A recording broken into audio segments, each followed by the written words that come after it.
When I heard the news that our Prime Minister was coming to Gangaikonda Cholapuram, I wanted to be at that function.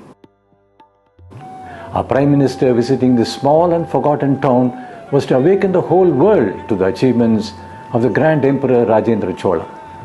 The Prime Minister said that the military might Rajendra चोला ये नाम भारत की पहचान और गौरव के पर्याय and administrative acumen of Rajendra Chola and his father Raja Raja Chola were a source of inspiration, providing an ancient roadmap for India becoming a developed nation. What was so great about this emperor that the whole world is now talking about?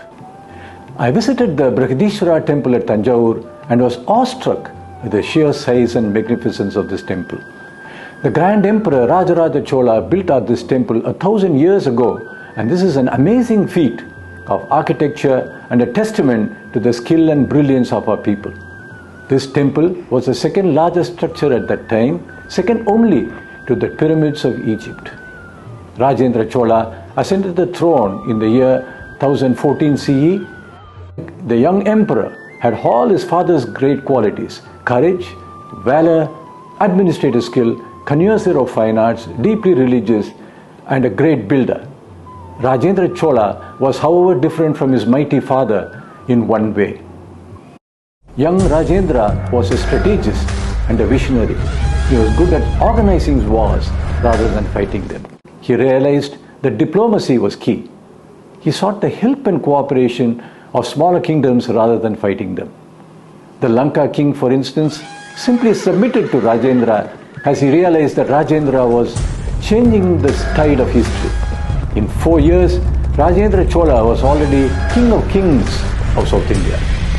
The emperor, however, wanted to achieve more. He first built a colossal temple at Gangaikonda Cholapuram. He wanted to get the holy Ganga water to sanctify his new temple. So he mobilized a massive army of tens of thousands of people marching north for over 2,000 kilometers. Rajendra used the Chola trading ships to follow his army along the coast with food and military supplies. After many bitter battles with the Chalukyas, he defeated the Pala king of Bengal to fulfill his dreams. This expedition earned him the title Gangaikonda Chola. He arrived his new capital, Gangaikonda Cholapuram, and poured the Ganga water into a new reservoir, Chola Gangam, sanctifying it. The news that Rajendra was emerging as a mighty ruler travelled far and wide.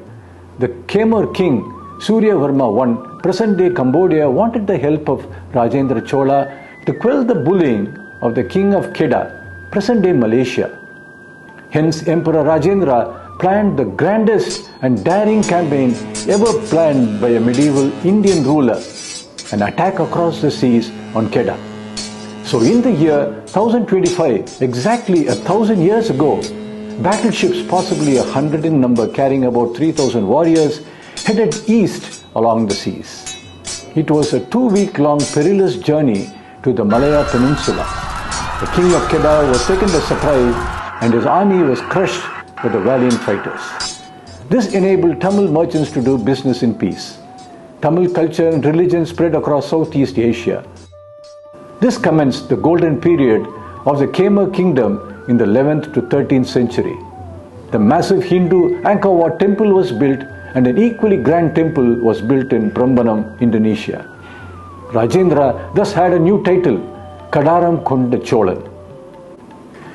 The Prime Minister said that the central government would install grand statues of the two emperors in Tamil Nadu as pillars of the country's historic consciousness. The legacy of Raja Raja Chola and Rajendra Chola is synonymous with India's identity and pride, he added. The Prime Minister released a 1,000 rupee coin to mark the occasion. The function was soaked in bhakti as the Prime Ministers offered prayers in Shiva and Durga temples. Devotional rendering by Maestro Ilayaraja and a group of Oduvas rendering Devaram echoed in the air. All of us in the hall, including the Prime Minister, were moved by the spiritual atmosphere. He symbolically handed over a pot of Ganga water to the Sivacharyas in the temple. He said it was from Ma Ganga to Ma Kaveri. There is also great news that the Honorable Chief Minister Stalin has allocated Rs 40 crores to set up a museum to mark this 1000th anniversary. Kingdoms are built by men, but legacies are built by emperors.